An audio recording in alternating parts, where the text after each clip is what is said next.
Welcome, folks. Is there any public comment? Hearing none, I got some housekeeping items to go over. We have a few new members at the table. Would you please identify yourselves and which avenue you represent? I'll start. James Donovan, representing the Real Estate and Open Space Committee. And I'm Donna Kalanick, and I am a citizen at large. Thank you. The next thing is, we have the finance director with us tonight. Before we get into the meeting, I would like to call her to go over the budget numbers for CPC.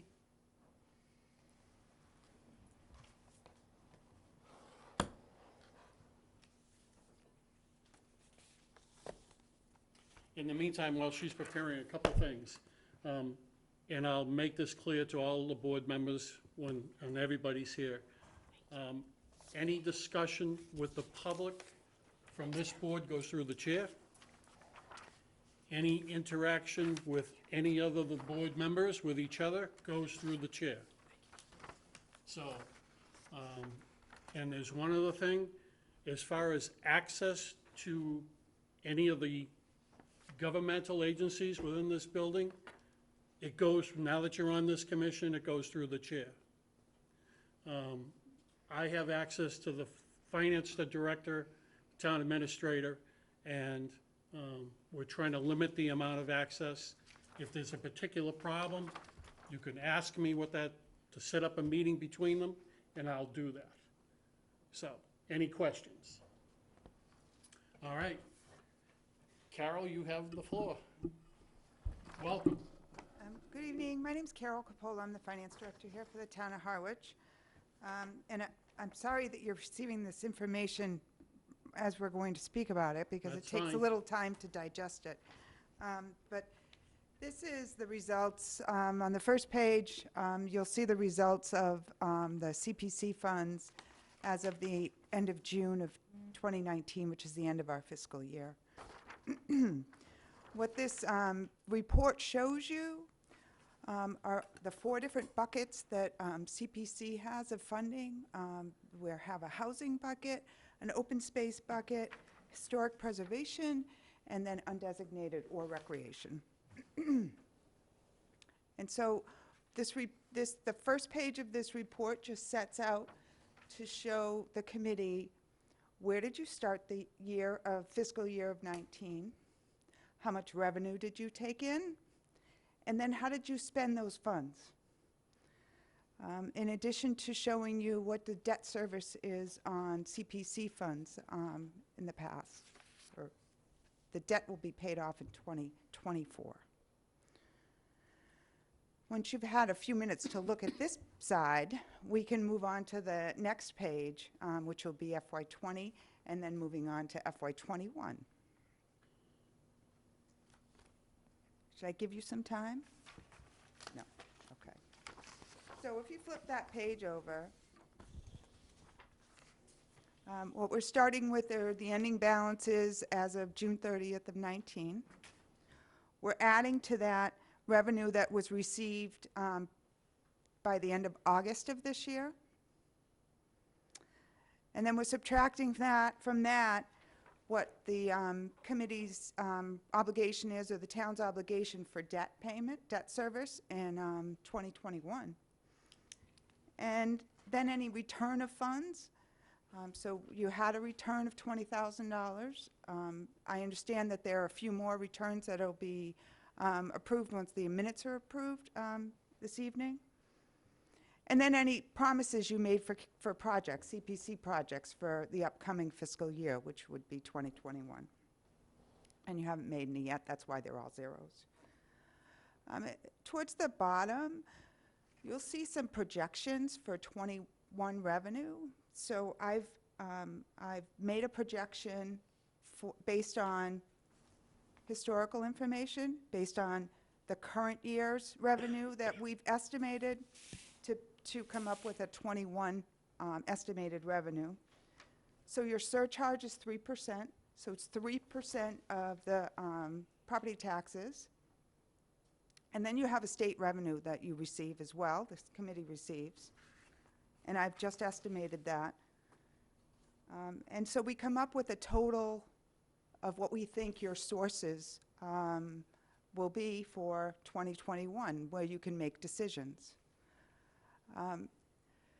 So I'll tell you that to use the balances in FY19 that's remaining, you have to have free cash certified. So we're going through that process right now.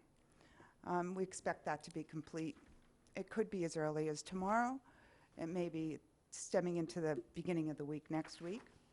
Once those balances are certified, you'll be able to use those as you decide on projects that you wish to fund for FY21.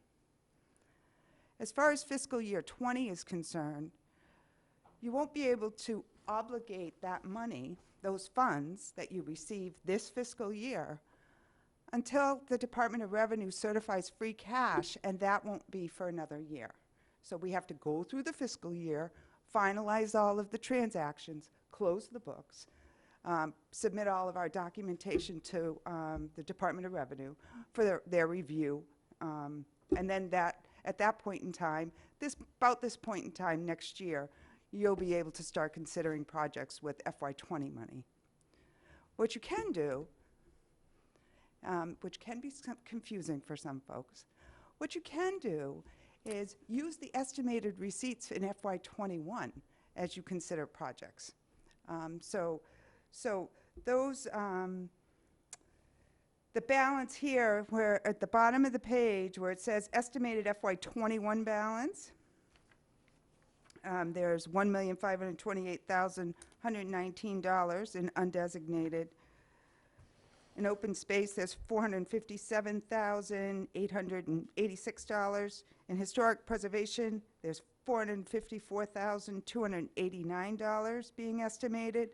And in community housing, $340,581, for a total estimated funding for FY21 of $2,769,860, I'm rounding, $9.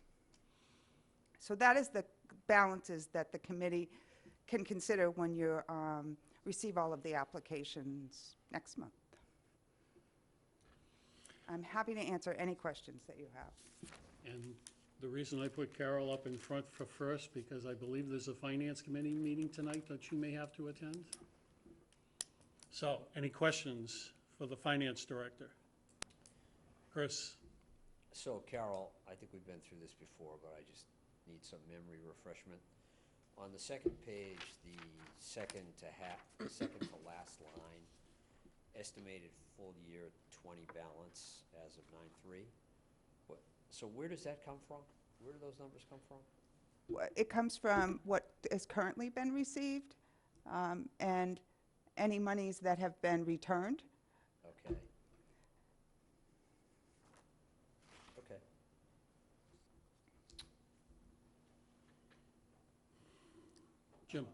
James? Yeah, I'd like to hold off for now. Okay.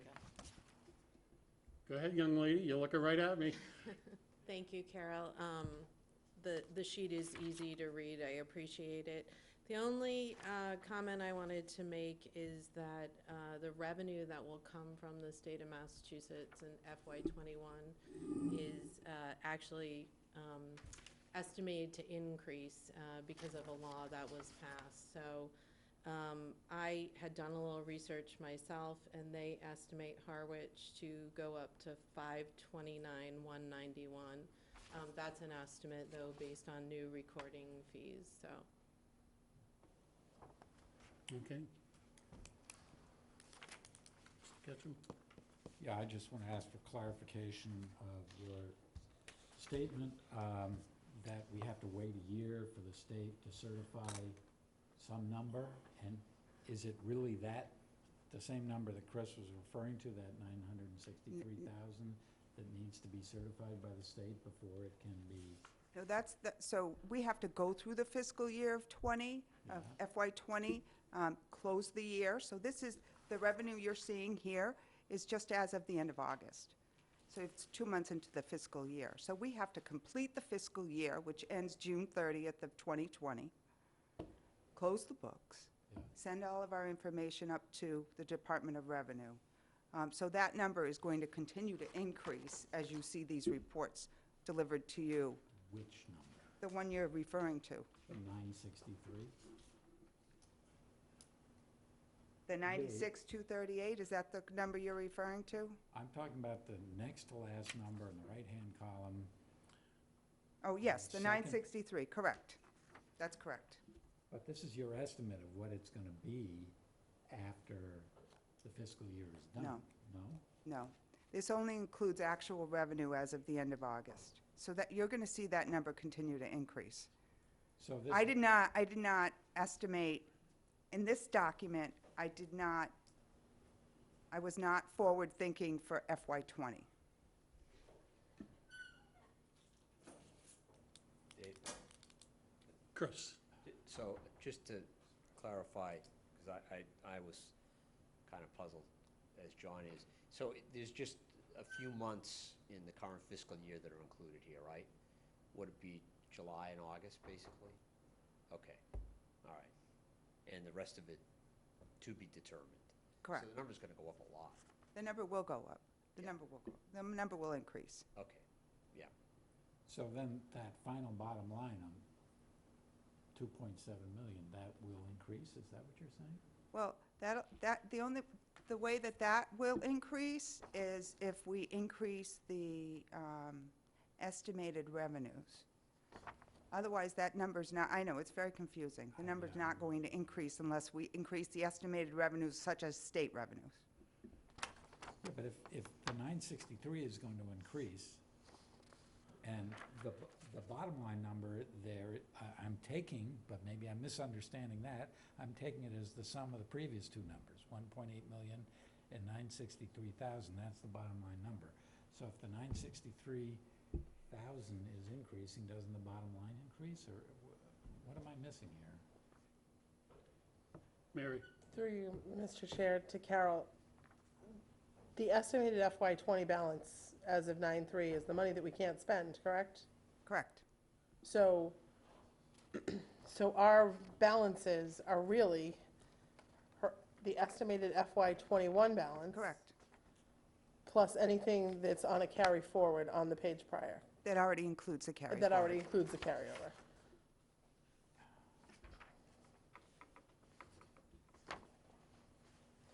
So we're really skipping over that, the FY, if I'm correct, the next to last line isn't what's added in.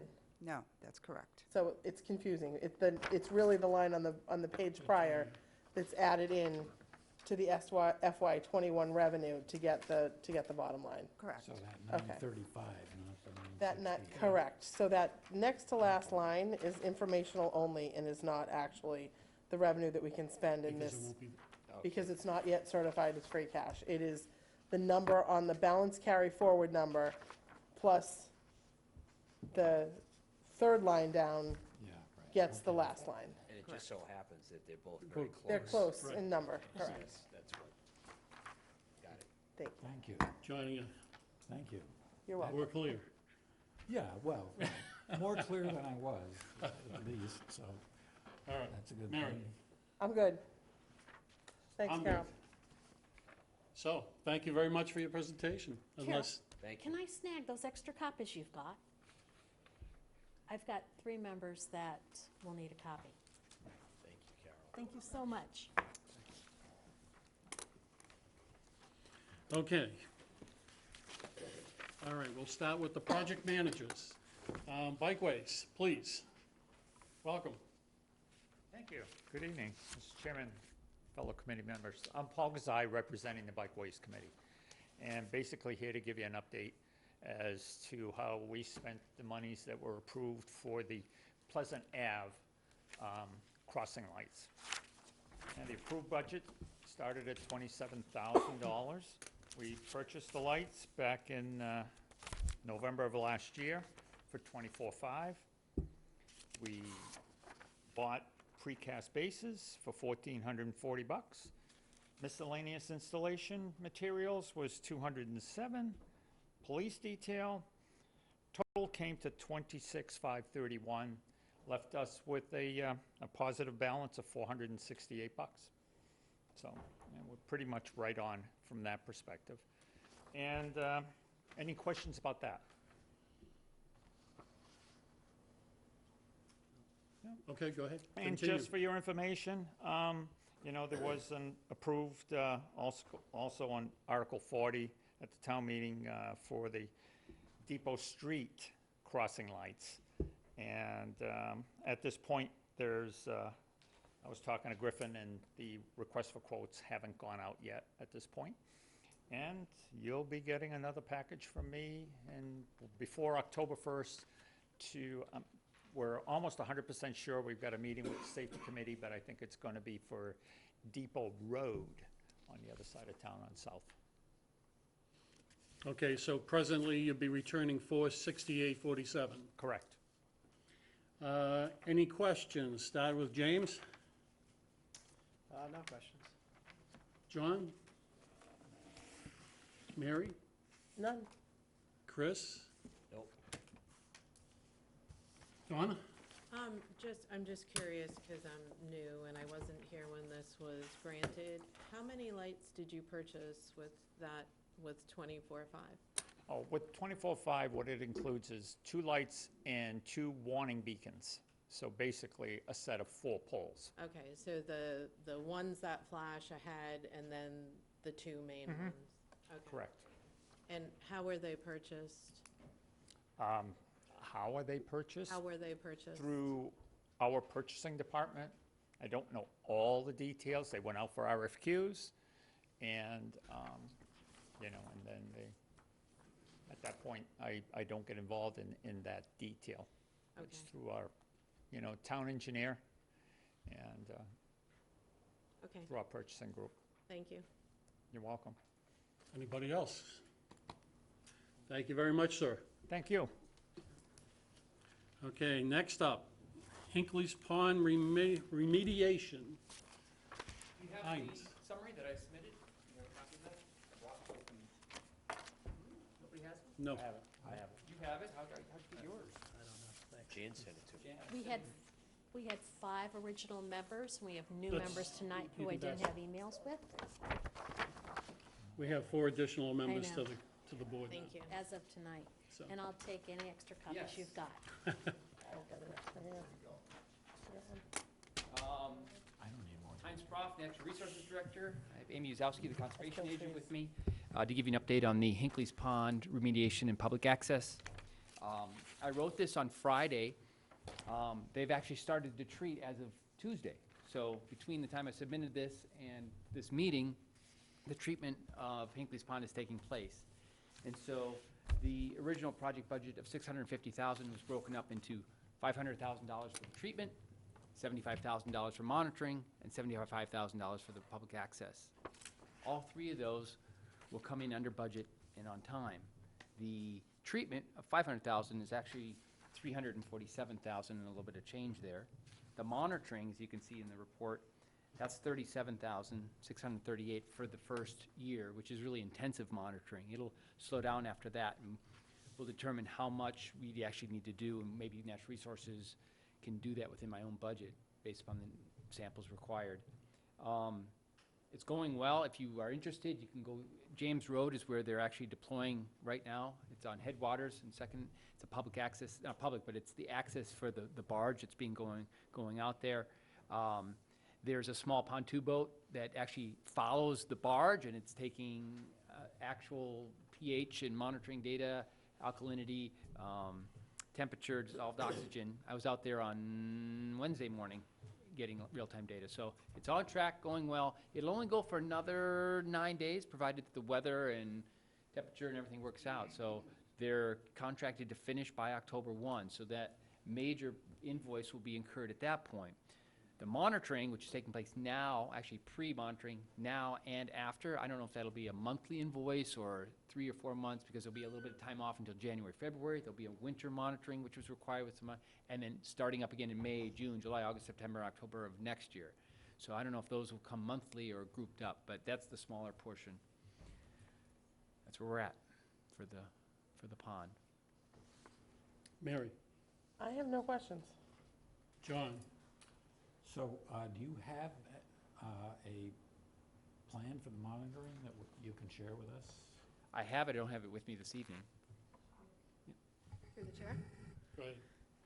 So the monitoring plan was as per the Conservation Commission's orders of conditions.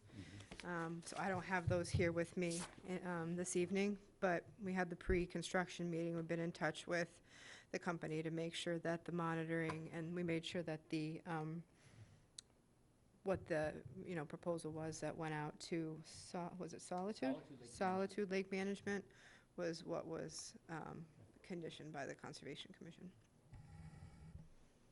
James, Is there a plan of action for the land side access? Sure. I delineated the wetland in late winter, early spring of this past year. In the meantime, we had our town engineer and town surveyor left, retired, and in their absence, another person who works for the town, who actually is an engineer, did plot that for me, for us, as well as did the topography and the important conservation intervals of the 5,100-foot buffer zones. But that all has to be verified by our town engineering department. So been in talking with them to make sure that gets done. And what will happen then is it will have to go to the Conservation Commission. And we're also chatting with Mass DCR, because part of the bike trail, on the side of the bike trail, part of that little park area, if you will, that's paved right now, is that area is partially owned by DCR. So my hope, I can't, because right now it is a little bit out of my hands, is that within the next few weeks, everything can be put on the plan, brought to conservation this fall, with the hope of finding a plan that meets all the regulations with implementation spring. Chris, So what's the final reconciliation on the budget? Because there's a big gap between the budget and what's being spent, right? So you're gonna return a lot of money? Okay. Provided that the next 2 weeks goes as planned with Right. the treatment, and that the results are what we anticipated, that the dosage meets what that. If there's a change, I doubt, inconceivable that it would exceed the budget, but, and then the monitoring that takes place after the first year, how intensive is it gonna be the following year? If it's 37,000 the first year, it'd have to be half of that, a third of that, and if I can encumber that within natural resources, because I have water sampling, monitoring, that I could justify that easily. We currently sample Hinckley's Pond as it is. We might have to do a couple extra things, but if not, then the remaining balance would be 75,000 of the land side minus whatever's spent there. So yeah, there'll be money turned back in. And did I dream this up? I thought that the treatment was supposed to start much earlier in the summer. Has it been delayed? The treatment Spring. was, we were trying to do, January, February, spring, prior to the herring run. But because we had to get order conditions, conservation, then the window of opportunity came June, July, August, September. We pushed it past the time of the extreme boating, water use, swimming in the pond, June, July, August. And we were able to still finish this by October 1. I could have asked for an extension, but didn't want to push it off. It was past Labor Day. It's a 10-day, they can swim while it's being treated out in the pond. So we pushed it into September after Labor Day, when there wouldn't be as many swimmers, boaters, and water people out Got of the it. lake. Okay, thanks. Donna, My only question is, the selectmen approved a change order on Monday night. Was that the Correct. 37,638? That's the monitoring. Yep. So there's not an additional amount, that's already incorporated into this figure? Yep. Okay, thank you. anything else? Thank you. Thank you, sir. Cape Housing Institute, Welcome. I have copies of our final report. May I distribute them for you? All right. Right. I have 8 copies, but I'm going to forward an electronic copy. Send it to Jan, that's fine. Thank you. I'm glad to see our brochures. My name is Andrea Aldana. I'm the Director of Housing Advocacy at the Community Development Partnership.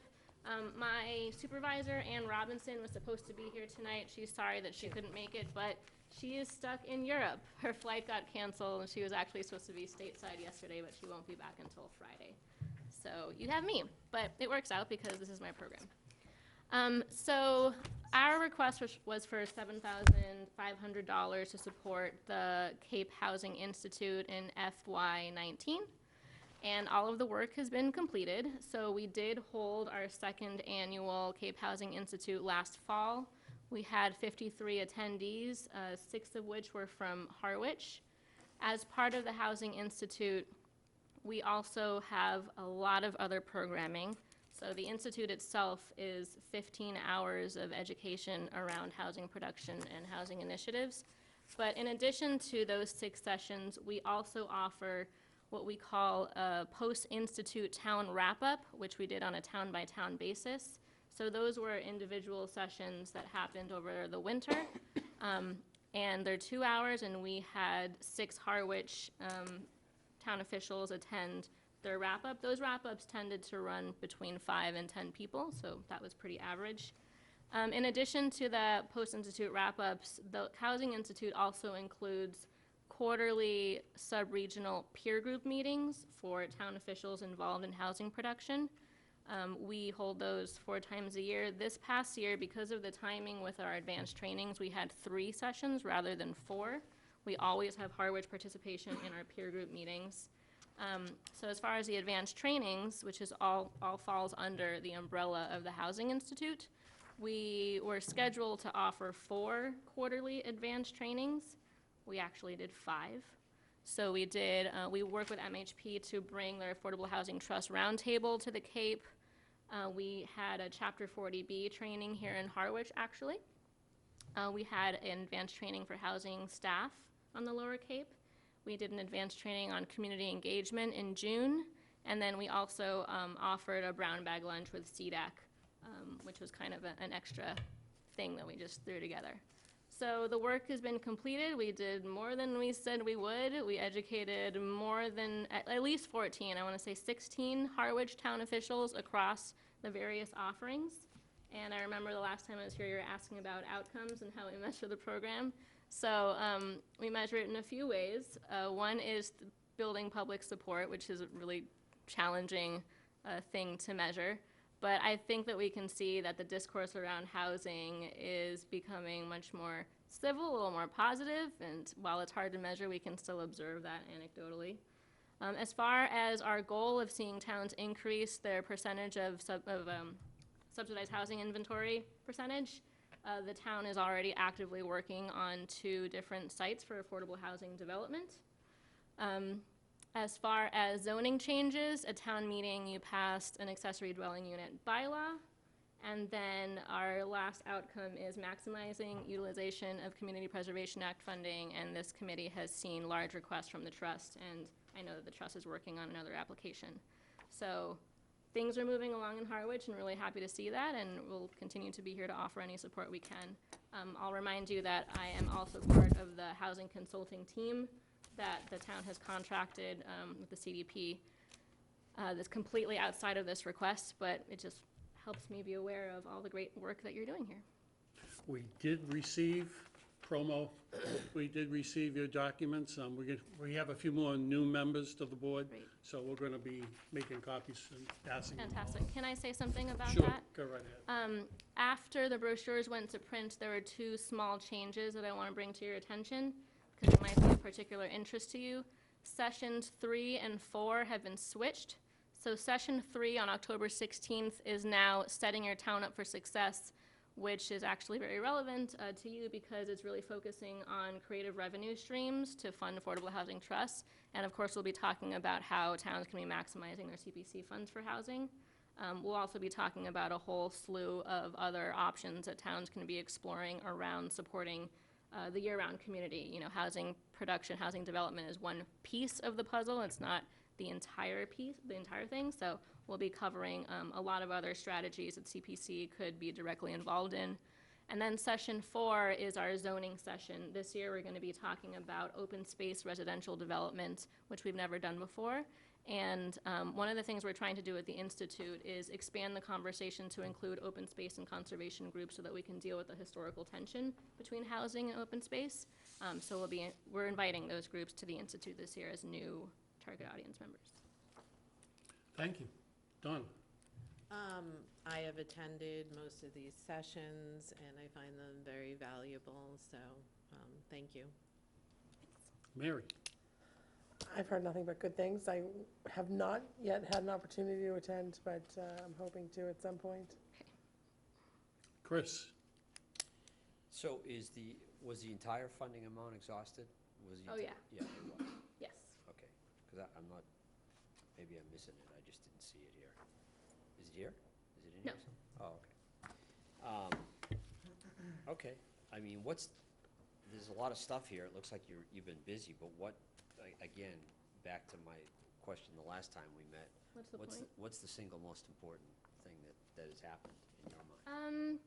Well, it's really exciting right now that all of the Lower Cape towns are all engaged in affordable housing development. I have not met anyone who's ever known that to be true in the past, so that's a big deal. Okay. Fine, All set, Chris? all set? John? No comments. James? Yeah, no comments. Thank you very much for coming for your report. Thank you. Next is Mount Pleasant Cemetery. I've had a conversation with Robin. She's going to submit some information to us later.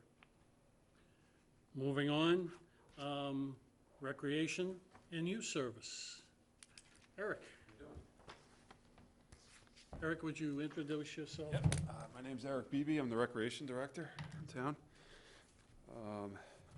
So I'll go through, I have 6 articles on here, so I'll give you the short answers, and if you have questions, I'd be happy to answer them. Brooks Chris? Park, Hold on. oops, sorry. Sorry, Eric, do we have anything on this? I had a sheet that I sent out. I have extras. I don't have it. I emailed it out, but Today, no. That was a while. I dropped the ball on that. I have a hard copy. so you've got an email you can send me. Yeah, well, that's what happens when you, That's okay, as long as I snag it, and then I'll send it. All right. okay, go ahead. First one is Brooks Park expansion, Article 29 of 2017. That was Phase 4 on our Brooks Park project. All construction has been completed, including the expansion of the playground and the restroom facility. The last thing we're waiting on is some special permitting to open the restroom facility. Special what? Permitting. Sorry. Do you want to do questions in between each one? I or didn't No. mean to say anything. Go No, down the she's- list? Go ahead. Go Yes. down the list. Okay. Second one is Veterans Memorial Field Fitness Station, Article 30 of 2017. Those have been delivered. They are at the Highway Department awaiting installation. We expect them to be in by spring season. Brooks Park expansion, Article 54 of 18. This is Brooks Park expansion Phase 5, which is a new LED lighting system for the park. All specs and plans have been submitted over to engineering. We're just awaiting the construction of a request for proposals to go out. Whitehouse Field Improvements, Article 44 of 19.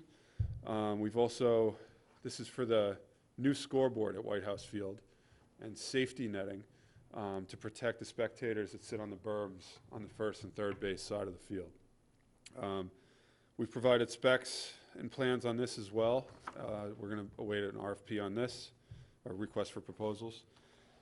Sand Pond Restroom, Article 43 of 2019, is a new restroom at Sand Pond as conceptually a Phase 1 of our Sand Pond revitalization project. We're getting all our specs together to hand in to engineering to make this request for proposals, which should be pretty standard because we've done quite a few of these precast concrete facilities. And lastly is the lifeguard stand project, Article 40 of 19. This is for 11 new lifeguard stands at the beaches. The money is available now for highway to start. They're going to be doing all construction. They're going to order all materials. We have made up a priority list with beach personnel as to which stands get built first and in which order. As you know, highway department's not going to have time to build everything all at once, but we have certain ones that are more important than others or more damaged than others. So that's the short answer, and I'd be happy to answer any questions. Okay. John? No questions. James? No questions. Mary? Couple of questions, Eric. Sure. On the restroom at Brooks Park, that was your first item. Yep. You said you're waiting for additional permitting. Yep. It already came through historic. Yep. Is it building department? It's building department, yep. Building department and the building maintenance manager are working out the final permits. And then, with respect to the lighting on Brooks Park, the Brooks Park expansion phase 5, that I don't think has come to historic yet, right? No, it has not yet. It will. We're waiting for the creation of the RFP to make sure that the specs, everything is Okay, exactly as it is. nothing further from me. Thank you. Donna? On the lighting system for Brooks Park, are you getting any credit for that under Green Communities? Now, I don't think you were Green Communities probably when that project started. No, we weren't. And what we have looked into before the project and actually more recently is available money through Cape Light Compact. Okay. And there, unfortunately, is very, very little to no money available because they're not on enough to satisfy the minimum requirements for grant funding or help aid in funding. Okay. So there's really nothing out there for us, for this project. Okay, and then this is really just an observation, and it's probably just words that you use, not, but requests for proposals are used in Chapter 30B, which Yep. is goods and services. If you're doing public works construction. Request for bids. Or you're doing, it's just a different language. Yep. It's Yep. just not a catch-all, but I know Yeah. that that's not your That's what world. we meant. Yep, I just wanted to point that out because Yep. it is important. sure. I'm pleased that you were aware of it. I wasn't. Chris?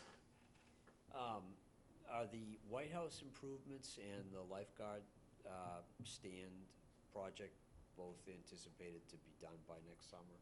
The White House improvements, so as far as the scoreboard, we would hope that it's going to be done for this summer season. We're just waiting on an RFP now. The design, the specs, we've worked together with a couple different organizations, including the Harwich Mariners, to put that together. And as long as we get an RFP out there soon. So who's responsible for, who's Creation of an RFP? Yeah. Or I keep saying RFP, it's stuck in my head, sorry. RFP? It's a town, we submit all our specifications to the town engineering department, so that's where it's gonna be generated from. Okay, Yep. And then what was the other, lifeguard stands? yeah. That, we expect to have at least the ones that are really in bad shape done for this summer. As I said, 11 stands takes a significant amount of time for highway department to build, and they're saving us a significant amount of money by doing the in-kind service. Sure. But we expect we have, like I said, a priority list. They all need to be replaced, but there's certain ones that are actual dangerous to the staff. So we will have those at the very least done for summer of '20. Do you have a date by which the request for bids on White House will be sent out? Is it? We don't have any dates yet from engineering, nope. Okay. Yep. Okay. Thank you very much, sir. Thank you. Excuse me. Oh, I'm sorry, Donna. Could No. I just Go ahead. ask one follow-up Go ahead. question Have at to it. the chair?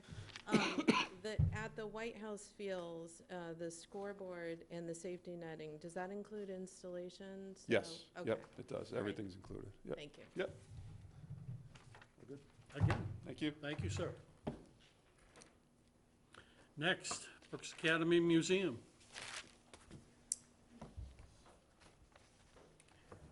Welcome, David. Hello. David Spitz, I'm the chair of the Brooks Academy Museum. I know the majority of you recognize me. We have spent $0 out of our $130,000 to date, not for lack of trying. Right after town meeting, we met with the new town engineer to get going on the RFP, knowing that if we had any chance to apply for some of the construction money rather than the study money in the upcoming year, we would have to get the RFP done quickly and to start getting responses in. So I met with the new town engineer right after town meeting, and it turns out that he was getting to be a pretty popular guy, and everybody else is chasing after him too. And I think you're hearing from a number of people on this side of the microphone that the RFPs had not gone out yet. I was able to have a follow-up meeting, since nothing was able to be done over the summer, with Sean Libby, who's the buildings guy in town, Joe Powers in administration, and with Griffin Ryder, the town engineer. We met, I think, as you know, David, a few weeks ago. And what they are now telling me is that this RFP hopefully will go out towards the end of October. So maybe I'm making progress because I'm able to give you a draft date rather than what some of the others are telling you. But in any case, we hope to go forward with that. Our one snag is, since we essentially are going to be delayed a year by this, our hope is to study both the foundation, as this committee has outlined as the top priority. We would also like to study what's happening with the exterior siding, whether it's simply a paint peeling issue or whether the air handling units are causing some of the problem on the east side of the building, which is the most visible problem with that building. You got this nice historic building, and you got a whole bunch of peeling stuff on that side, and we don't know if it's a simple problem or not a simple problem. The difficulty that we're facing is, under the wording of this article that we're approved on, we have to go forward with the structural. We have to then take any action towards fixing the structural, and then, only then, can we proceed with the other. If there was any way any of you are smarter than I am to figure out a way we can do the study on both at the same time, that's actually our hope. But right now, we are proceeding as soon as the town engineer can get the RFP out in the street on the first step, which is the structural engineering study. That's my report. Chris?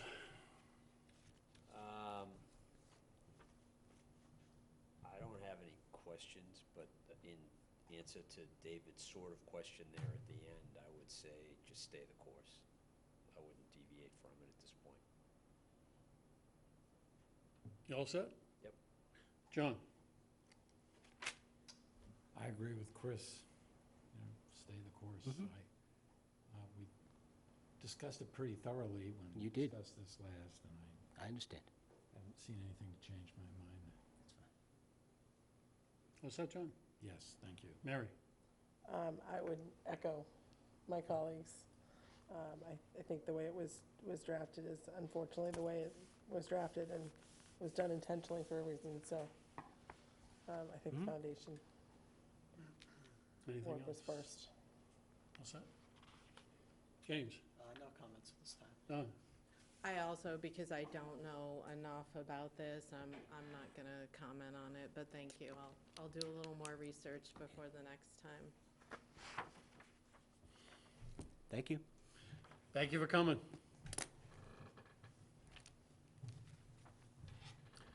Next is Habitat.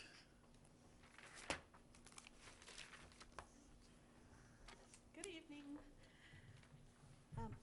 My name is Chris Doran. I am the grant writer with Habitat for Humanity. Vicki Goldsmith, our executive director, could not be here tonight due to a personal previous commitment, and our land acquisition and permitting manager, Beth, is doing the same thing in another town right tonight. So I'm here. I'm here to report on our Harwich Murray Lane community housing project.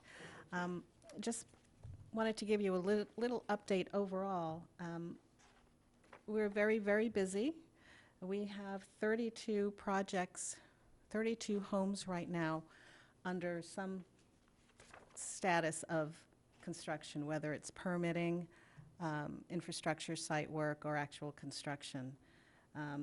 We also have 11 homes that are in the feasibility phase right now. So we're looking at building 43 homes over the next couple of years, and we keep adding to that. We, in addition to Harwich, we have Brewster, homes in Wellfleet, Orleans, Chatham, Truro, Mashpee, Falmouth, and hopefully Sandwich. So we're thrilled for your support. Let me just give you a little update on Harwich Murray Lane. I think, you know, there's been a little bit of a delay. One of the first delays was Eversource and Verizon. We had submitted an application in November of 17 because there had to be a pole relocation, and that was finally, without going into all the gory details, it was finally done in February of 2019. So that was about a 17, 18-month process working with the utilities, and that we really couldn't do anything until that was done. We also have, as you know, there are some properties owned by another party, and we have been working with that party to get them to, first of all, there's a current tenant. We just got word recently that that tenant will be relocated by the end of the month. He's a veteran of military services, and so it's been a little, I don't want to say difficult, but challenging and time-consuming for the owner of that property to find a decent place for that person to live. So that is happening. Once that happens, we're good to go. We've already been on the property. We have cleared it of trees, stumping for the whole parcel for all 6 homes, 6 lots. So that's moving ahead. The owner of the other parcels has put septic in now, so that part is done. That was a big step. Our engineer has applied for, and forgive me if I don't get the semantics right, I'm not a construction engineer, but water tap permits from the water department.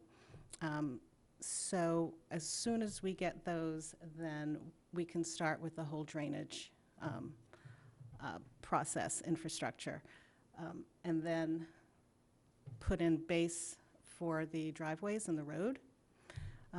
Again, I'm not an expert in this, but I did not know that the asphalt and concrete plants close. It's like, oh, once you realize, you go, it makes sense. But so we're really hoping that the third party, Thatcher Realty, you know, that the veteran is out in time, that we get from the water, our engineers get the water tap approval quickly, and then we can get in there with drainage and before the asphalt plants close. And so we're probably a few months behind from the original application that was submitted, but we're still on target for closings. We're looking at June, July, and August of 2021.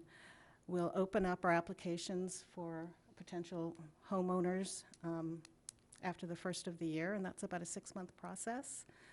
And so we're looking at wall raisings in August of 2020.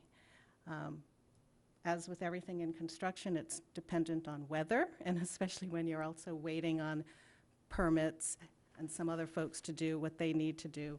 But so far, so good. And we'll keep you updated to any other significant changes, and hopefully they're all positive. But so far, it's been positive so far. So that's where we are. Donna, I'm going to start with you, because I'm assuming you've worked with Habitat through that new project they're doing? I have, yeah, with Paul Hushway, and I know how challenging it can be to deal with Eversource and Verizon, so. Will there be a Blitz Build with this? Not with Harwich. We have a Blitz Build home starting next week in our second and last phase of Brewster, Paul Yes. Hushway. Okay. But is there a reason why there's a Blitz Build in some of them and not in others, or? Sure. I used to run the Home Builders and Remodelers Association, and we can only do it every 2 years. It is so the home builders can only do it every 2 years. We can only sort of do it in the fall in working with them. And so it really is just a matter of the calendar. It truly is just a matter of looking at what's in the fall of 2019, what's feasible, how can we get a Blitz Build home built. So we're looking in 2021, we have a 10-home neighborhood that we're building in Falmouth. We're just in the site work and infrastructure there, just beginning. So we think our next Blitz Build will be in Falmouth, just timing. It's just timing. So the lottery will open for applicants in January of 2020? Yeah. Mm-hmm. And how many of the 6 homes were local preference? It has to be 70%. Yep. So 4 of them? Mm-hmm. And, okay. All right, that's it. Mary? So my question is, if you don't get the infrastructure work, the drainage done and the roadway work, do you have any idea how much further behind that would put you for the spring, or is it a month, is it 2 months? It's probably, you know, again, it's weather dependent. I'm not sure when they open up. But I can certainly, I have a conversation with our director of construction, but I would imagine what would be delayed but probably wouldn't get to it, depending on the weather, probably till March. Right, it is all So we're weather probably dependent looking a and couple of months. temperature dependent, but. A couple of month delay is Okay. what I would think. Thanks. John? So, what impact does this particular project have on the overall 10% goal for affordable housing in Harwich? I don't have that with me. I do have what the inventory was as a certain date, and I can always get that back to you, but it is 6 homes, and so I don't know. I wrote the grant, and I don't have it with me, but I had those stats, so I can certainly get it to you. Mary? So I think, if I'm correct, we needed to do 22 a year under our housing production plan. Chris, was that 22. correct? Like 22, because we're at 5.5%, we need to get to 10. 22 residences. 22 units a year 22 to get us units. up to quota was So the that's like anticipated a number. quarter of, this is Correct. more than a quarter of, okay. Thank you. James? Just to clarify, all 6 of these units will be affordable in perpetuity? Yes.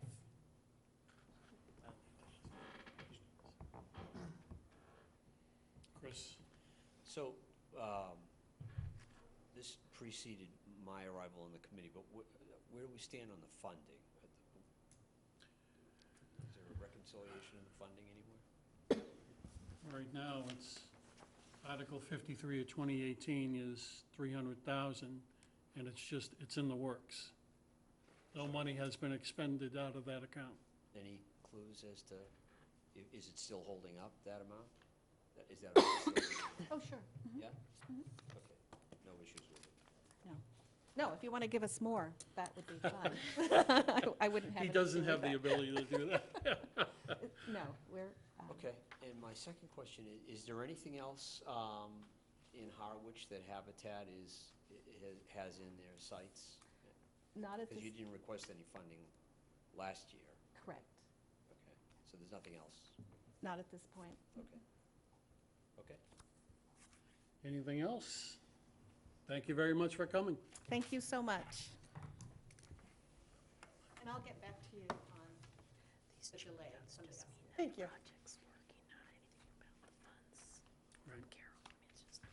Is it complete or is it still happening? Right. Okay, conservation, I'm sorry. We had to clarify something. I did send this electronically last week. Does anybody want a paper copy? I have it. Everyone? I'd love one, please. And I'll take any copies you want to give. I kill trees. Donna, you said yes, you want one? Yes, please, thank you. Ooh, careful. I'm sorry. Thank you. Okay. Jim, you're all set?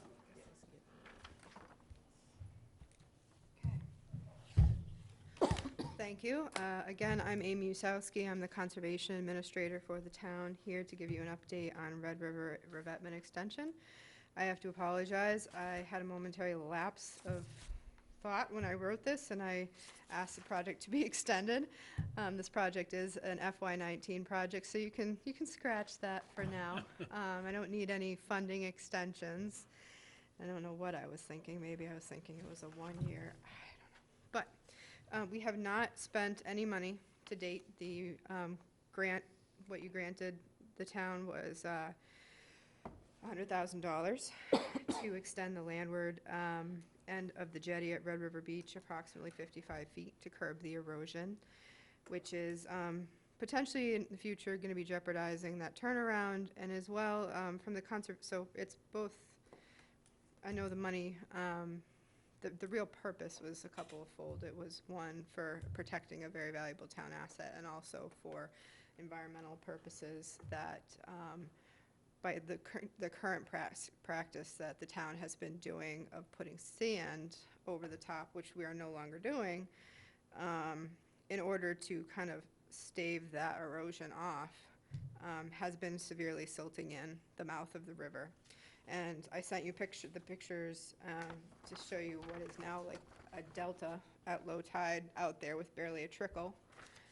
And this is a lot of the sand that has been put in has migrated here. So right now, the Conservation Commission has approved the project.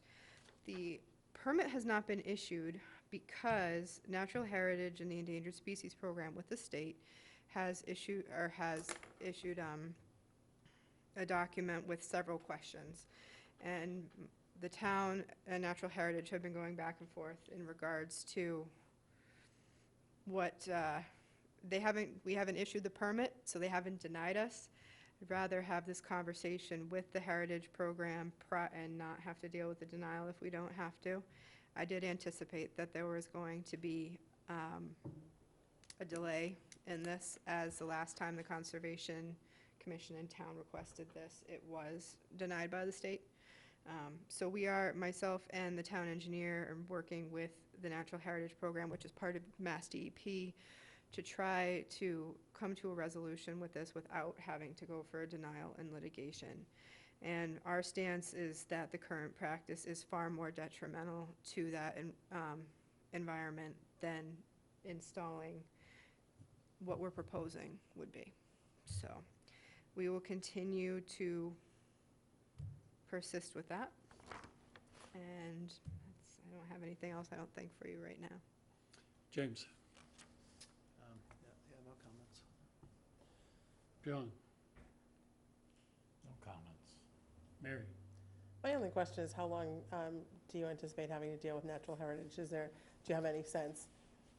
It'll be something I'll have to speak with administration about in the future if this keeps going, to see what road we want to go. Do we want to just issue the document to see if the state issues the denial and then go the litigation route, or which way do we want to go with it? And without getting into too much of the scientific technical thing, it's more about what this landform is and does it meet the potential, does it have the ability regulatorily to have a hard structure like a revetment in front of it? Understood. Donna? No, you just actually explained what I was going to ask, which was what is the threshold you're trying to meet with them? You know, what's the nature of the denial? It's what that landform is. Yeah. And that landform is a mix of blown sand as well as what has been, bank sand that has been dumped there over the years, shell, and it's a matter of what the resource is. Certain resources, rocks are permissible potentially, others aren't. So. Right. They don't like to put new rocks. They'll let you reuse the rocks that exist. Right. Or if you're like a coastal bank might be allowed to be revetted, but a dune might not, because it's a moving landform. Chris? No questions. Good luck. Thanks. Amy, one question I have for you. I spend a lot of time with rec, going around checking the fields and the beaches. Do the people that will give you an okay for this particular project, do they come down and view it? Or do they go by what you send them in photographs? To my knowledge, they haven't been down here. Because the change from January until now Exactly, that's why I gave you new pictures. is So- remarkable. Yep, and it And you were primarily right. is because we have completely stopped adding sand, so you can see the filter fabric now. But all that sand that we had put has migrated out. I do think there's some coming around the jetty too, but Wow. John? I actually have a question. I was visiting Paynes Creek and Brewster last week, and there are extensive revetments and things there, and I understand that over there, fairly recently, they lost a big chunk of parking lot and had to do some construction over there. It's clearly not an identical situation. Similar. But it seems rather similar to me, and I'm just curious whether that would be some kind of precedent or example situation where they apparently were permitted to do some revetment construction there to try to contain damage to the parking lot over there. I will have to look into that. I do know that the state did permit a very similar project for an association at the entrance of Saquatucket Harbor in the past year. The one at Paynes Creek, the last that I knew, is actually the town removed some of the parking lot so that there's but I don't know about the rock revetment part of things. They may have reconstructed a little. I could read Donna's face by looking at you. Go ahead. Go ahead. Yeah, I know a lot about this. And, I mean, similar to this situation, we had to remove the parking lot because it was Yeah. being destroyed. And then we kept putting sand, and the sand kept going away, $10,000 gone. And it would move down to Crosby, which is on the other end. However, we were not permitted for revetment. What They you had don't one. see with Paynes Creek is that on the other side of it is a saltwater pond, which is called Freeman's Pond. And the pond was being compromised by the fact that there was not enough flow. So what we were permitted for was to put a culvert in, not to put a rock structure. And actually, we're now trying to get money through an environmental bond bill to put wing walls there. Okay. Because now the culvert has produced some unintended consequences. And I think, that's the nature, that's the difficulty of the job that you do and of when you're dealing with, when you're dealing with weather and nature and changes. So, if you can push them to come down here, I think that may be one of your best bets. Is there any eelgrass left over there? Is it all gone? Not within proximity of the shore. Sure. There used to be in Brewster, because I used to fish the heck out of that area. And it's all changed, as Still have everything else. eelgrass. There's still eelgrass. Is there out there? Yeah, I get sea worms out there. Thank you very much for your Thank you. presentation. The Brooks Free Library, you have a document in front of you with a list of information on it. Jenny was unable to attend tonight. So, the Arbor House ramp access, the town administrator is here. Chris, welcome. FinCom's meeting at the same time, so that's where Carol's over there. So I think on the Arbor House, you had an email from Charlene that with the vote of the Board of Selectmen that they do not want to consider that as a housing, then we would request that that be withdrawn. Okay. And that's one of the first things we do, is take those requests.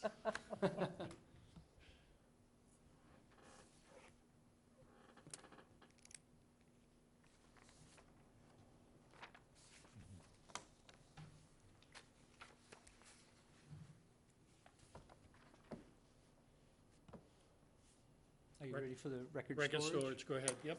On the record storage, one of the things you've heard a couple times tonight, and I do want to just kind of comment on it, We have had a fairly significant transition in the last 6 months where we lost our town engineer to retirement and also the assistant town administrator. We are in the process of having, both positions have been filled, but both employees wanted to go out and obtain certifications for procurement. So as we speak, well, not as we speak, they went today, but they're probably not there now. But they have, Griffin Ryder had signed up for 2 classes, which actually are about 6 days straight. So he's trying to expedite his experience to get that initial certification as a procurement officer that would help him to understand the procurement process. Joe Powers was intending upon going. He had a family emergency which kept him out of that. So he is intending on going to the training to get training. So we have 2 new people that are newer to the system, and I'm trying to give them an opportunity to build a system that they're comfortable with, so hopefully that could be in place for the next several years. One of the things we did do just administratively, we moved the town engineer down into our office area administration, so now we don't have to go and hunt and peck. They're right there working side by side. So on that, with Joe was going to be responsible because of his previous history in the town clerk's office. We were going to have him take on the challenge of the record storage facility at the Harwich Community Center, Cultural Center, Community Center. I just got to remember which That's one. all right, It's no the problem. Carolyn Building. But in terms of that, because of his experience with it, and I think he was actually on CPC that Yes, he made some was. suggestions was. about how that should be done.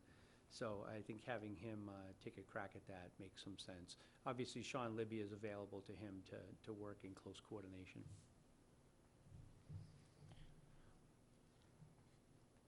If there's no questions, I'll take the next. I actually wrote up something on the next 2.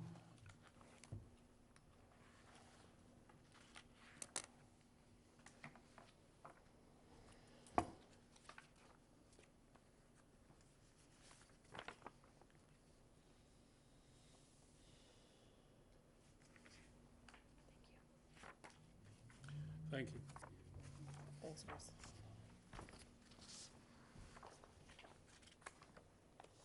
Thank you, Chris. I'll take any extra copies that you don't want. Do you have vacant members? I've got 3 vacant members, Yeah, or there's- 3 there's members 9 that of- are we have a full board now. absent. Sorry, that's what Believe I it or not. wanted to I'll leave see. you the, actually, I can leave you the 3. Oh, okay. You said you have 3 vacancies. Yes. You want- Or three absences. Okay, so the first one was on the Judah Eldridge property. Just to maybe remind more folks at home than necessarily members of the committee, but at the 2018 annual town meeting, Article 55 was to acquire the Judah Eldridge property by eminent domain for conservation purposes. In terms of that acquisition, the acquisition was contemplated to be done through eminent domain. The eminent domain process requires a fairly extensive amount of due diligence to prove who in fact may potentially own it. The town then has to fund, in this case through CPC funds, an escrow account. One of the elements of that escrow account is that you need to satisfy any of the back taxes that are owed. There are more back taxes owed on the property than there is value in the property. The reason why this has not been executed yet, I continue to be a little frustrated with this, is the initial research that was done. We actually hired a outside title examiner to do some work. She did some work, she did some of the title review. When we sent it to KP Law, they said, well, we need to do even more. So they had to do more extensive due diligence. I cringe because at one point there was a report done that there were 435 potential owners of that property. So when they said a more extensive review needed to be done, I was like, it means literally looking into some of those 435 to make a determination. So I had hoped that it wouldn't be as long and as laborious, but unfortunately it has been. The title examiner came back and there was a question that the parcel was made up, and I don't remember the exact details, but several sections that were included in it. It looks like on our assessor's maps that it's kind of a perfect rectangle. It's not necessarily a perfect rectangle. So the title examiner said that they needed to have a survey completed on the property.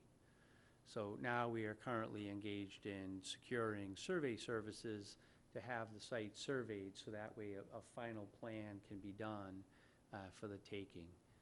My hope is that within the next, I hate to say, because I've said it before and it hasn't come true, my hope is that really within the next 6 months that things will be finalized.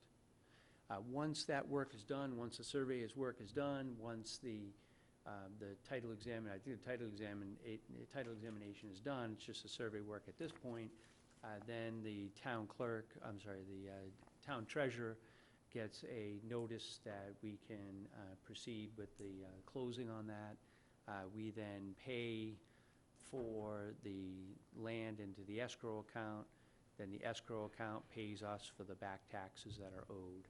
So there are certain deliberations that have to officially occur for that transaction to be finalized, and then the conservation restriction and other elements can be worked on once the town officially secures that property. So that's the overview of Judah Eldridge.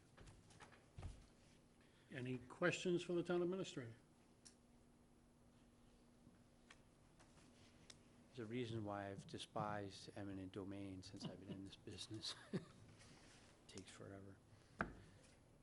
If there's no questions on the Housing Trust, I think you had the opportunity to see Andrea Aldana, who has been contracted with the town through the trust for CDP to be our part-time coordinator.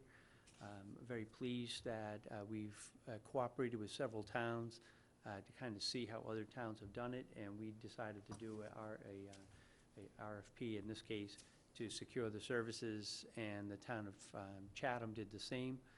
So we have a contract for 2 years that has been executed. Year one has been, I believe, fully expended. It was $30,000.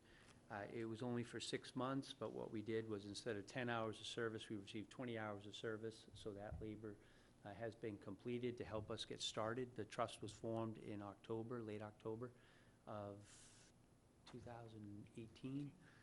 So we haven't been around. We're coming up on our first year anniversary.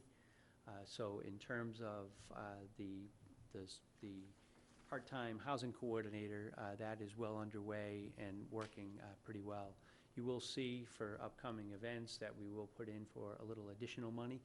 We had allocated $30,000. That has got us only 10 hours a week. We could probably use more. I think doing due diligence on projects requires additional services. So we will look at doing that. That's a future request. In terms of the other two appropriations, the two articles combined to $800,000. What I thought I would show, and I did attach this evening, is we did, bless you. We did have a Affordable Housing Trust meeting this afternoon. The board did vote. The Board of Selectmen had asked us for a priority list.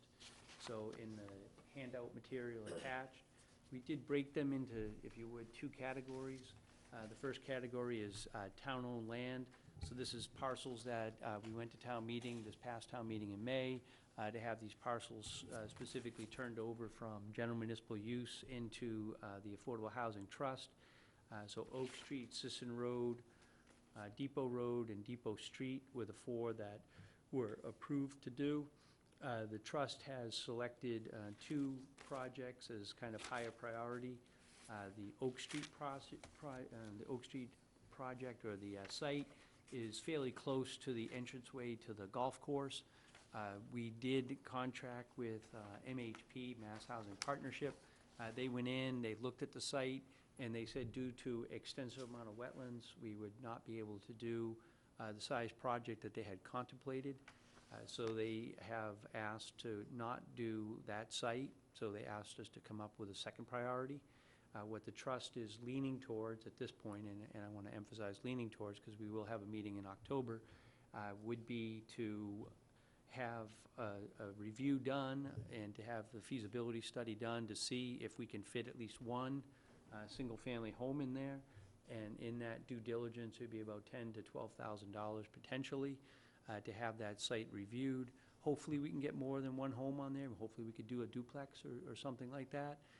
But we will do that due diligence. And then we did ask, we had Habitat for Humanity at one of our meetings, and we asked them that would they be interested in such a site. So they have done some initial work. They've kind of given us an initial that they think it may make some sense for them. They are on our agenda for the October 24th meeting to confirm that they are interested. And why would we don't want to just put an RFP out or something to say we have a site available. Is there anyone out there? We want to try to see if there is someone out there to do this work. So we do need that information back from Habitat. The other project that was moved up on the priority list is 265 Sisson Road. 265 Sisson Road is, and I should make sure I say this officially, that the Harwich Junior Theater building is not coming down. There's no change to that. It will stay as Harwich Junior Theater. I realize I've done this presentation a couple times and I have not emphasized that. But in the parking lot that I believe it was in 2008, there was work done, and they actually were able to, or they were considering doing 2 housing units that had 8 units in each, so 2 larger scale buildings, if you would, and they did make them historic looking in nature. So the Mass Housing Partnership is working with us to give consideration, and they will have review of those plans. I don't know why in 2008, that was well before my time, why they did the plans, but the project didn't finalize. So I just don't have enough information on that off the top of my head.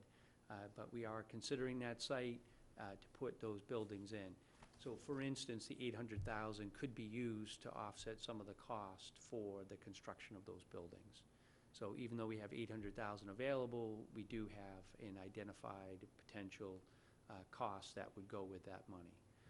And then on the other side of the coin, if you would, we have private developers that have approached us officially or unofficially. I want to make sure I say that unofficially. We have Deacon's Folly is one that you will see an application. Deacon's Folly is property that's located in West Harwich, and there is a partnership between real estate and open space and the various other agencies of the town, including the Affordable Housing Trust, and the trust did support the concept to acquire that property. So we are supportive as a trust of acquiring that property. The money that is sought in the application is for the land itself, so there would have to be additional funds that would be needed to do any housing construction. It is a partnership, so that right now the concept is, and again, a concept is to have a portion of that site be for open space and a portion of that site be for affordable housing. That's the concept as we move forward. In terms of the other ones, Wise Living is, Chris Wise came in, did a presentation. He is looking at doing a development in East Harwich. And again, this is very preliminary stages. He initially came in and said that he did not anticipate having to have an ask for money. He has at least come to me and said that he believes that it may make sense to have an ask so that there's a more established partnership between the Affordable Housing Trust and himself as the developer to do the work over there. He has not yet identified how much of an ask or the extent. I would suggest that he would probably ask for money for to help with the design and then to also help with the construction. So there's potentially 2 asks in that. And on Cloth, the developer was going to come in, and they didn't have enough people to attend the meeting. One of their key personnel were not available for today's meeting, so they will be into the October 24th Affordable Housing Trust meeting. And as I've indicated before, they have at least indicated to me that they are looking for the town to contribute funding on that project. So there are 3 private projects and 2 public projects or publicly owned land projects that the trust is currently engaged in looking at. I'm gonna lead first. On Sisson Road, 265, we're talking about the old rec building? Yes. Okay, so there's no intent to demolish that, to leave it intact? It was, when the lease agreement was done with the Harwich, I know they changed their name, but I keep calling them Harwich Junior Theater. It was always intended that there would be two buildings or housing to go on the parking lot side. So that concept is, so the building would stay, but two units, two larger buildings with multiple units inside were contemplated to go on in the parking lot. Do you have a rough idea of the square footage? Never mind. Yeah, I'm I withdraw the not great at question. that. I don't want to try withdraw to. the question. Go ahead, Chris. Chris, does it really make sense to invest more money in evaluating the Oak Street project if the development opportunity is so small? Yeah, that's a great question. I think the answer I would give you as one member of the trust is yes. For $12,000, the value of the land, if we could then have somebody come in and construct a affordable unit or a duplex, I think a duplex gives us 2 units technically by SHI, that then we would have 2 units or 1 unit for $12,000. And, you know, when you're looking at 269 units is what the number is that we need to get to, you know, everyone's gonna count. Yeah, in it my just seems mind. like a project like Sisson Road would, I mean, investing energy into a project like that, which is, you know, 12.5 units, that just seems to make so much more sense. That will be our primary focus. To be honest, the focus on Oak Street would be simply to do an RFP, select a developer to come in and develop it. The subsidy for the town would be the value of the land. So it would be up to the developer to kind of carry the ball on that. It would be, I think, someone like Habitat for someone to build their own home. I think kind of a site that would make some sense. Is there any precedent for the proposed partnership between HCT and affordable housing? Has that been done before in the town anywhere? You mean in regards to Deacon's Folly? Yeah. I don't know if there's been a formal partnership for there hasn't been one to my knowledge for housing. Just trying to understand what prompted We that. It have- seems like a strange partnership. Well, I like to think that sometimes good communication leads to innovative ideas. We have partnered extensively with HCT because if a town acquires a piece of property for conservation purposes, we need to have an agent to oversee it. And we have very frequently used HCT to be the agent. When they acquire a parcel, and they have asked the town to be their agent. So there is a good collaboration with HCT. I think in this case, HCT was thinking a little bit outside of the box and thought there is housing, I think, right across the street from this site. So it does kind of lend itself to a portion of it being used for housing. So concept-wise, it makes sense. And I mean, I don't know a lot about the development industry, but Wise Living, they originally didn't think they would need any funding, I think you said. Yes. That wasn't their own funding, and now they've changed their mind. And what was the precipitating reason for that? Yeah, that's a great question, a question I asked myself, and I think part of it is for him to go out and obtain any additional financing, or if we were to do, you probably can help me more with this, Donna, a LIP is a partnership between the town and a private entity. And I think that the feeling is that if the town is with him and supporting him, not just moral support, but financial, that he thinks he may be able to accomplish the project a little bit more efficiently.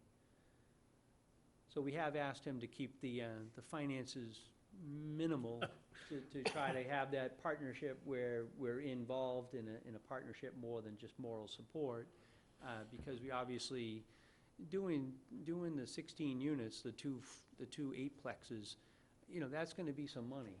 So I could see where the, you know, close to that 800,000 would go towards that project. That's a narrow slice of land over there in East Harwich, It too. is. I would imagine that there's gonna be a lot of neighbor input on that puppy. Well, I hope that all neighbors realize that we need housing for everyone in the Right. community. But would you say that Sisson Road is the one that's the hottest right now? Yes, we're actively, Mass Housing Partnership is actively looking at that site now and doing the review. Great. Be nice to get something underway. I think it's important, though, just, we said at the town meeting that if we had a site and there were issues with it, that we weren't just gonna plow forward, that we were gonna be respectful of that. So the way I look at Oak Street is, it would've been great to get 8 units in Oak Street, but if the site only supports 2, then we should consider doing 2. Mary? I guess my question on the Wise property is, really what would he be looking for as far as the partnership is? To me, a 120-unit 40B project is a pretty large project regardless of where it can fit. And, typically 40Bs are, as you know, are a way to get around local zoning. So, are they gonna, is he willing to work with that side? I mean, have you gotten into any of those discussions yet? Because typically, in a larger 40B like that, if the state is more likely to listen to the cities and towns, that's an awful lot of units to absorb all at once. And maybe we can and maybe we can't, just not, I'm not fully familiar with the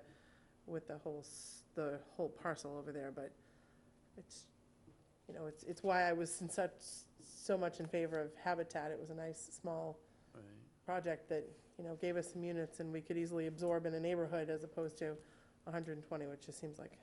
I do think it's Like a lot. kind of an interesting thing that here you have a developer who, I think it's about 12 acres of property, and he believes that he can come in and build 10 McMansions or what you want to call them, and he could probably make a higher profit margin, quite honestly, kind of doing that. He's interested in still having a little bit of a profit, but to do something socially responsible.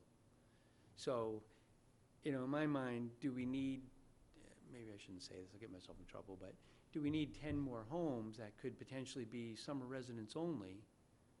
Or do we need X number of units? And one thing on financing these units, which was kind of a surprise to me, that to do financing, you gotta get up into the 50 and 60 unit range in order to really qualify for some of these finances.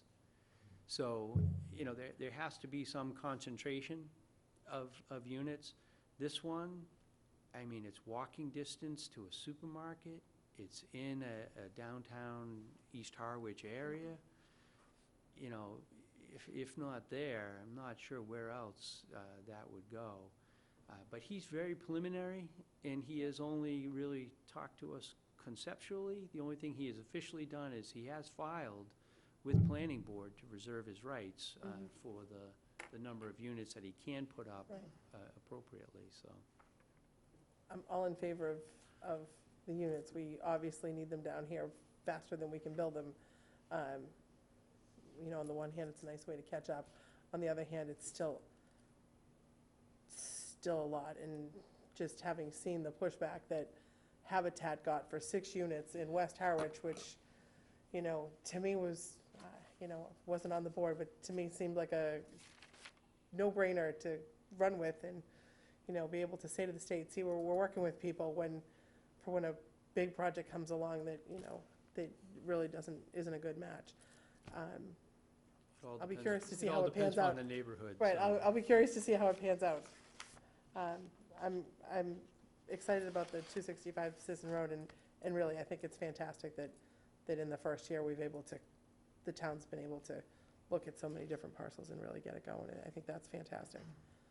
Thank you. All set? I'm good. James?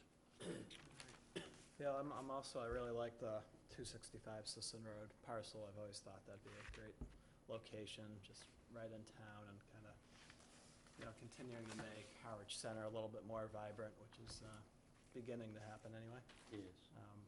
And I'm also interested in this proposal in East Harwich, I think that could be a good location with the sewer that's going in, which would certainly be desirable with that many units, so we wouldn't want to put that many septic systems in, that's for sure. That's right. And I kind of think the density is needed, because if we start spreading things out, there's just so little land. And we end up running into conflicts with conservation interests. So I think that could be a interesting project if it's, planned right. That's all I got. Done. Well, I think the thing that you said that's most important is the planning aspect of it. And I know last year the town got money to update its local comprehensive plan. And that's really your guiding document for who you want to be and where you should cite things that's appropriate, that's had community participation. Chris, on the 265 Sisson Road, would those be rentals? Yes. Okay. And the trust, beyond parcel development or looking at potential lands, is the trust planning on offering any programs to help homeowners who are currently on the SHI? The SHI is the subsidized housing inventory, or programs that can assist the housing program with non-development, because the reality is it takes 5 years to develop something, and that's conservative, and in the meantime, we have a lot of people who are in need. So I'm just wondering if the trust has any plans beyond just looking at development. Yeah, actually, great question. Andrea has recommended to us that we put together I'm trying to remember the exact name she had, but basically like a strategic plan or a charge for what we want to do. So we are going to contract to have somebody come in and help us do that. And one part of it would be to encourage homeowners that are in their homes that may have an interest in converting that to affordable, that we encourage that activity. So that would be part of it. I do think as a board, the sense I've got as chair of that board is that people do want to have a larger scale project and to have it be successful. So I think that the Sisson Road having 16 units really lends itself to kind of that being a focal point. But I know that there is an interest in making sure that we cover all areas. So I think we would certainly be open to that. We haven't been as good about advertising that as we probably should. So I hope that again, I don't know if it's a strategic plan, but our charge that we would have, that we will have that as one of the elements that we would try to promote. So part of that would be to go through the process of setting a mission statement, setting goals, and then having priority short, mid, and long-term actions. Yes. And then you can tie that to your funding requests, because then people can see what it is you're trying to accomplish. But in terms of the private development, one of the pieces I think you have to have in place is some sort of regulatory framework, right? So if you think about this from a CPC perspective, if somebody comes in and has a request, they have an application process, there are guidelines by which they're able to get money. And so, typically with private developers, what we usually see is that the town has a parcel of land, and that the town puts the parcel of land as its contribution towards the development. Now, in the last couple of years, the cost of development has gone up significantly. So additional to that, towns have done things like give CPC funding, they've done mass work grants, which help with the infrastructure, but there's almost always municipal land underlying that. So I think if any town, any trust is thinking about going down the road of entertaining private developers, they really have to have some pretty good guidelines in place to start with, because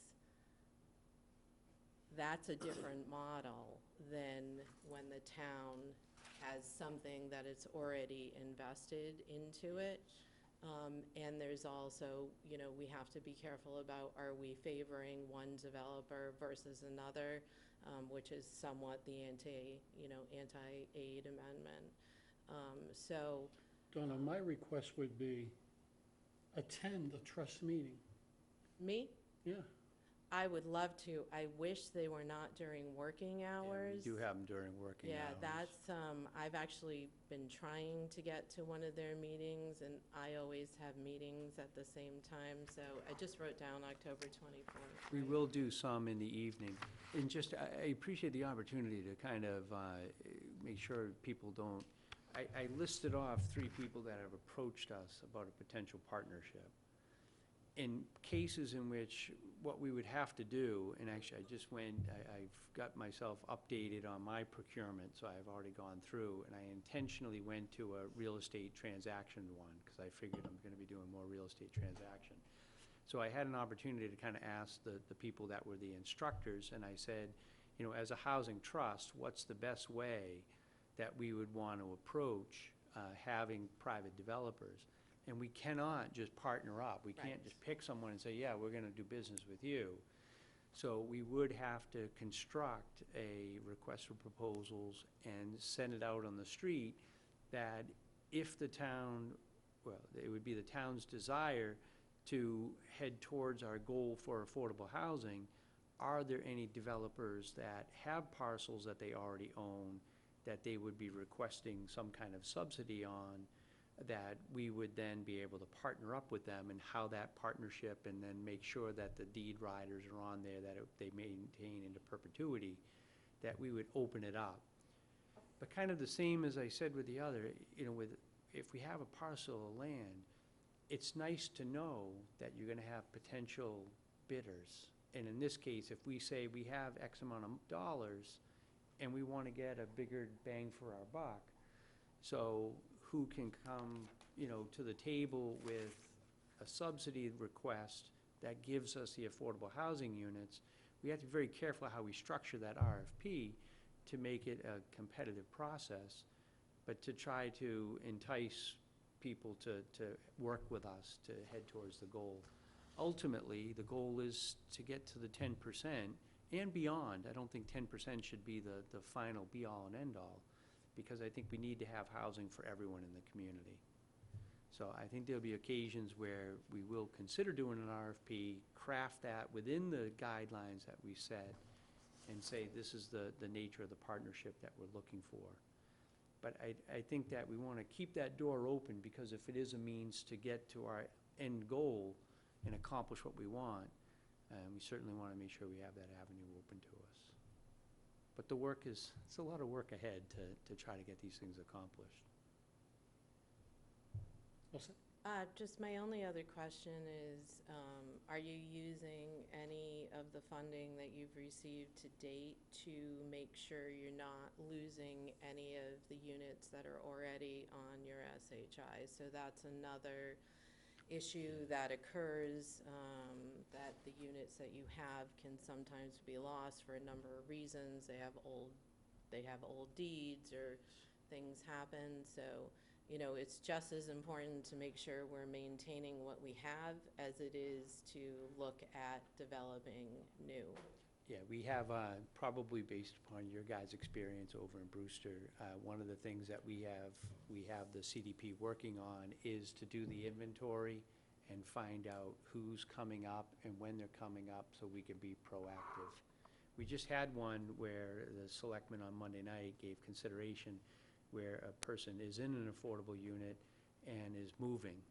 So that's one that they had, I think, 25 years, and they're moving after 10 years.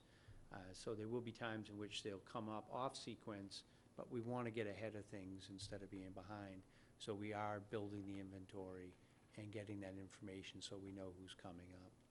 I just think when you look at funding, you have to look at also having the flexibility and the ability and the vehicle to intercede in a unit like that if you should have to.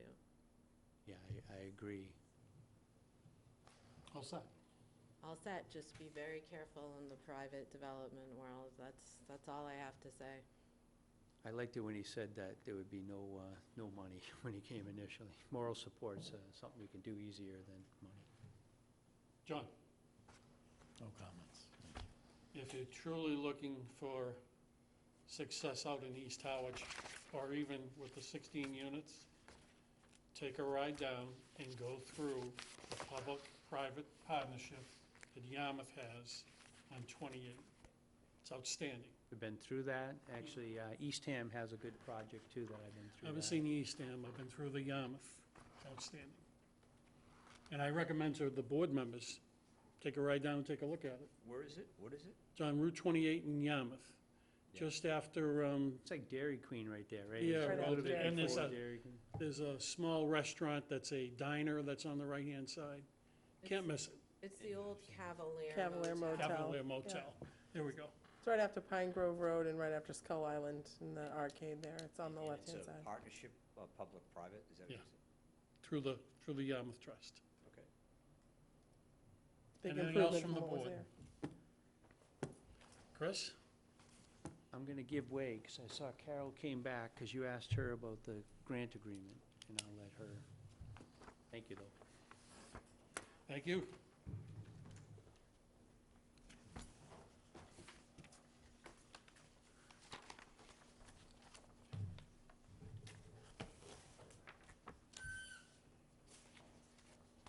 I tried to give you some leeway because I knew finance was over there.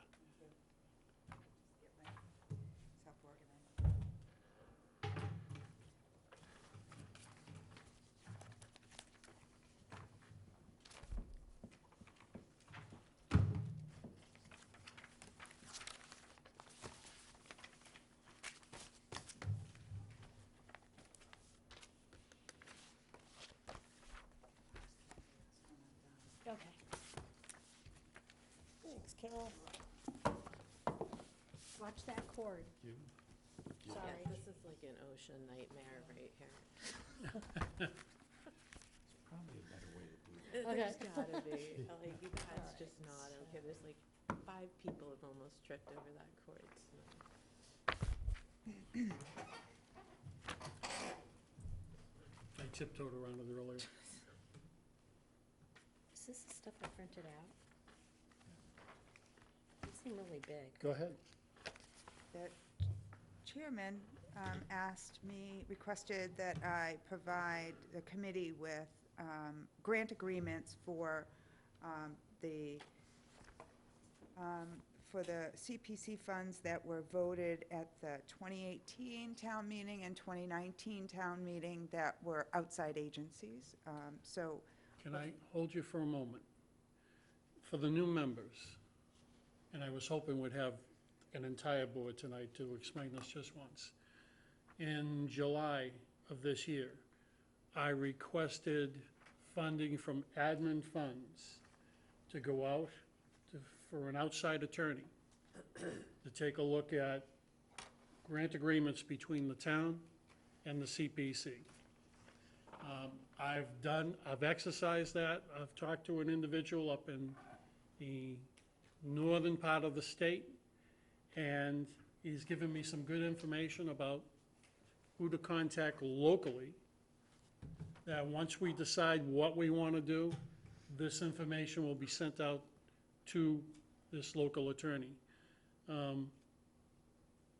What wasn't understood before, and there was an individual or a couple of individuals that were pressing for grant agreements, by law, state statute, within the last couple of years, that's transpired. There has to be grant agreements with trusts. And as Donna might come in to explain that it's not only trust, in her case in Brewster, they have grant agreements within the municipality, within the town. So we can discuss that later. My primary focus right now is getting the grant agreements in place for the trust and for Habitat. We can do it at the same time, or it's to the pleasure of the board, how we discuss the town after that. So, go ahead. Just a little background information for you. So this grant agreement isn't new to the Commonwealth. It may be new to the town of Harwich, but this grant agreement is used widely in the state. I actually received it a year or so ago from a state agency, so nevertheless, I have put these together for you. They're samples. If you like them, great. I attached the application, the original application that was filed, and the certified article that was approved at town meeting. The grant agreements reference those documents. You have two for the Harwich Affordable Housing Trust here. You have one for Habitat for Humanity. You have one for Cape Housing Institute, the Community Development Partnership. So the committee has the Word documents, so you can make any changes that you like. These certainly belong to your committee. Just here to help. Is there a recommendation? I'm putting you right on the spot. Okay, fair enough. Donna? Well, I mean, I want to concur with Carol that this is a standard grant agreement. I've seen it used in many places, but I'm a little curious. I understand why there isn't one with the trust, but why was there not grant agreements executed with Habitat or CDP when those? It's just We did include that. What Okay. we didn't include was any agreements, any articles we had that were presented from the town. We did we talked about external, we never talked about internal. Okay. I can tell you that for this committee, 2 years ago, I think, I did prepare grant agreements for all internal departments, for all external, and I was asked to put it away. So, I'm sorry, It's okay. That can come in a discussion through later. the chair, so do you have grant agreements with the other town departments No. that have grants? No. No, okay, all right, thank you. Mary? My only comment is we've been talking about this, and I'd like to see it get finalized. I would actually like the opportunity to take a look at them, and I think they then need to go to outside counsel, special town council, to give a perusal so that we're comfortable with it all.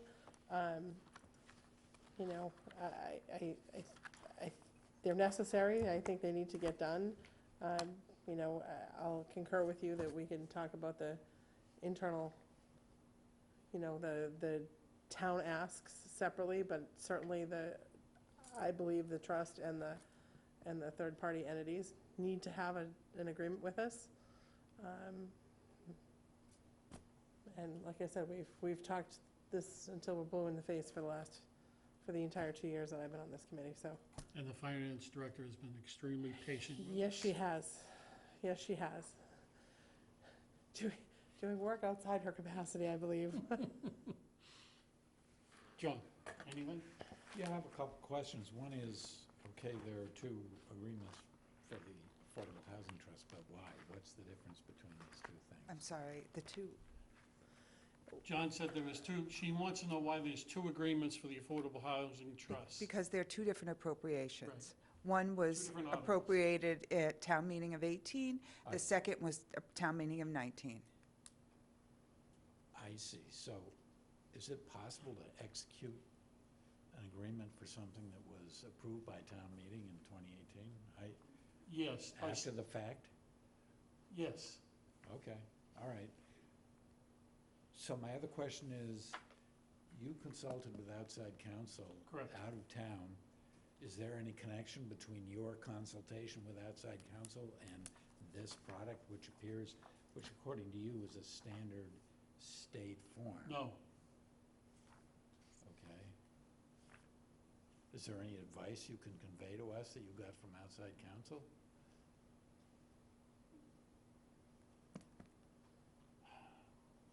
The outside counsel made recommendations, but he also works for the town of Harwich. So,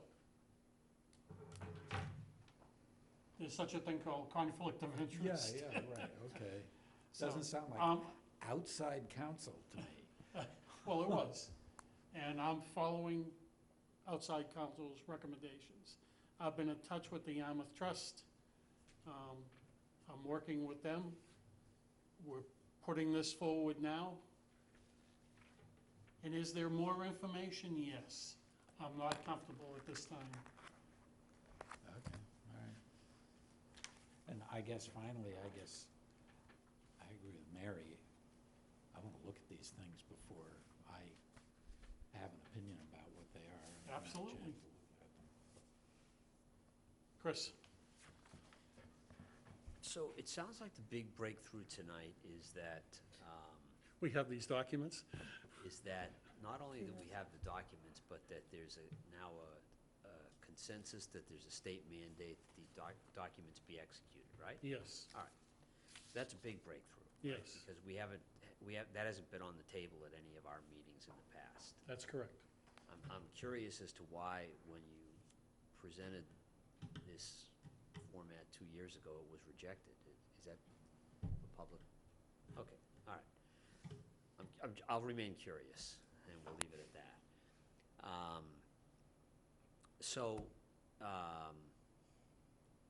If that's been determined, then there's not a lot of discussion necessary, right? We're gonna either retroactively or going forward execute these documents with all external entities, and it sounds like internal entities as well going forward. Well, we can have that discussion when the time. But is there a mandate around that or not? No, there's no mandate with that. There isn't. That I'm aware of. That's something I never asked. Okay. But I could possibly ask the young lady at the end of the table. Well, I do not know, that's a legal question, whether or not there's a mandate. Certainly, the trust, because it's treated as a separate entity, Correct. it is considered, even though it's part of the town, its own entity. But I would say from a very practical standpoint, that agreements protect the people who are issuing the money and the people who are taking the money. And it also protects the taxpayer whose money it is in the first place. So I don't know why there would ever be an adversity to have an agreement in place, because it outlines the terms and conditions under which you're providing the money and the responsibility of the party who's taking the money. So that's and I haven't been involved in this conversation. Exactly. But that's that's how I feel about it. We're talking about giving people money and having them use it. Well, one of the things that I think has maybe confused is a little strong, but I'll use it anyway, for lack of a better word, confused this committee over the past few months as we've discussed this, is that the applications that people fill out and sign have many, I think even most, of the terms and conditions in them that these agreements have. And we looked back at that at a couple of our previous meetings and determined that was the case. And we've looked at sample agreements. I dare say we've probably seen these agreements before. I mean, I can read through it, but I think we've seen them before. So I think, that's existed, and maybe that's sort of been one of the reasons why there hasn't been any all-out panic over all this. But if the mandate is get agreements signed, then let's just end the discussion and agree with that and read through the document to make sure that it works for us, and then we're done. And that works, considering these are all going to be, in all probability, friendly agreements. Yeah. And I mean, at a quick glance, we've seen all this stuff before. I mean, the 3-year statute of limitations is on here, which has always been a big deal. That was the biggest deal. So it looks like everything's in here. So just sign them. So what's the next step? James, well, you're gonna do your due diligence, and you're gonna read the documents, and at the next meeting, I'll read them all this weekend. there you go. We'll be, and I'll send everybody an email and tell you they're fine. James, Well, this is all new to me, but so I'll mainly withhold comments. Seems like a good idea to have agreements in place. That's it. all right. Okay, thank you very much for your patience. Donna, Could I just ask a follow-up question? maybe. So you would consider the application as the terms between you and the applicant? And then after they receive the award, do they get a letter sort of saying, you know, this award has been granted, it's good for 2 years? I don't know if you have liaisons when you do awards, if you appoint someone to be a liaison to that project, or, I'm asking because I don't know. Okay, I have, we don't appoint anybody to any project. yeah, There are liaisons for the most part for the applications that come through, except for the town. And the liaisons are at this board. Rarely do we get an outside group, unit, come in and apply for money. That's gonna happen this time around, as I understand it. Mary, I'm sorry to cut, Nope, nope, nothing, keep going. I'm good. so, okay. Thank you. anything else? Chris? Donna, I didn't want to create the impression that we thought what we were doing was necessarily fantastic or right, but it was what we were doing. Right, It's what's yeah. existed for, a long time, I guess. And if there's a better mousetrap, and it looks like there is, then that's what we should do.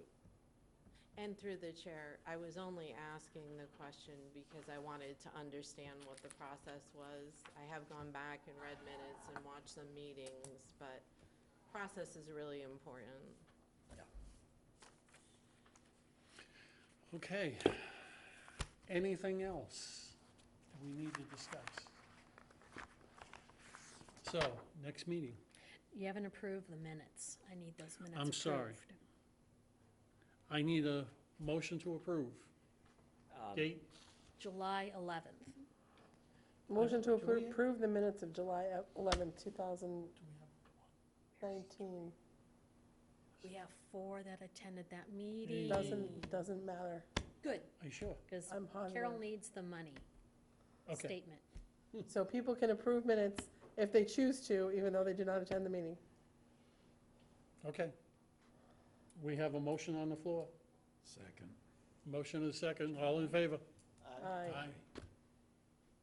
David? Did everybody say yes? I didn't Yes. know. I'm gonna Well, abstain. 2 abstained, I'm assuming. I shouldn't assume. I did not. I thought you might have needed the vote, You Oh. do. We do. so that's why I didn't. Okay. Okay, so you're going to say yes? Yes. Okay, and you're going to I'm abstain. gonna I just have abstain to write because I it. haven't read them. That's fine, I just have to write it. Chris? I have one follow-up on the minutes. So, there's an item in the minutes, that talks, it talks to promotion of, CPA, CPC within the town, something we've been trying to do more of lately, and, one of the thoughts was to, try to get in front of the Harwich Chatham Newcomers Organization. Okay? So I did have a discussion with them. So this is under old business. Go ahead, Chris. Oh, sorry. I thought we were That's all right. finished. No, we weren't going. I thought we were done. Go ahead. All right, anyway. So I had a discussion with the officers, and they've opened up a slot for us, but not in the near future. So the April 6th meeting, which might not be too bad in that it's around the time the warrants are out and people are starting to talk about what's in the warrant. So it might make some sense. So we do have time at their April 6th meeting at 9:30 a.m. To go in and do a brief presentation on what CPA and CPC are all about. Nice. But we have to get our Chatham counterpart to join us, because that organization serves both towns. Are you carrying the ball That still? alone was exhausting. That was an exhausting effort that I put forth. I Well, will- I guess you're still carrying the ball, Lynn. Okay, so I'll reach out to Please. Chatham, and I have no idea who I'll reach out to, but I'll find somebody there, Okay. and we'll go from there. But anyway, we do have that slot. Someone will have to give that presentation. I think you do a fine job. Yours truly. All set? Yep. John, Yes, sir. website. I don't really have much of anything new to report on the website at the moment. Okay. I did follow up on several of the items that we discussed at the last meeting, most of which had been already taken care of by others, like updating the membership list, and I think even as a result of the conversation we were having then, Jamie almost immediately, maybe while we were still meeting, went in and modified the committee's webpage. Okay. And there are a couple of other items that are on our action items for me, which I have not completed at this point, but I will be reporting on them in the future. Okay. Anything else from the members, from the board? Any questions? Thousands. No, thank you very much. You're a great group, and I'm happy to be here. Okay, next agenda. Go ahead, Mary. I have I'm one sorry. item for the next agenda. Oh, So you're boy, here right we on go. time. No, last year, it was a big deal 2 years ago, it was a big deal last year about our applicants, if their application related to one of the underlying other boards, that we ask them to seek support from the other boards, for historic projects, planning, et cetera. Last year, we were in a situation where nobody had done that, so we extended the time frame till December. I suspect we probably are going to need to do that again this year, so I just would ask that you put an agenda item on the next meeting to discuss that. Being that we've seen one historic application, and it was only anticipatory at historic, so we really haven't had a chance to see any of them. And we meet once in October. We meet next week, and Right, we meet right. in Well, October's after the deadline. We can change that. But again, it's not required by CPC. I beg to differ with you. Required by. That's right. By the CPA. That's right. I'm saying this board, such as it is, and as it was previously constituted, I don't recall. Honestly, I we don't recall. adopted Did we? we said they needed to go. So we can change that if we choose to. I would just suggest if we're gonna do that, we do that all at the next meeting Okay, as an agenda item. you remember that? Yeah. The deadline is October 1st, is it? Right, Correct. 4 o'clock, right. The deadline is coming up fast and furious. Right. But I think the What I'm potential applicants- specifically saying is, I don't recall us voting that they had to go out to the individual We did.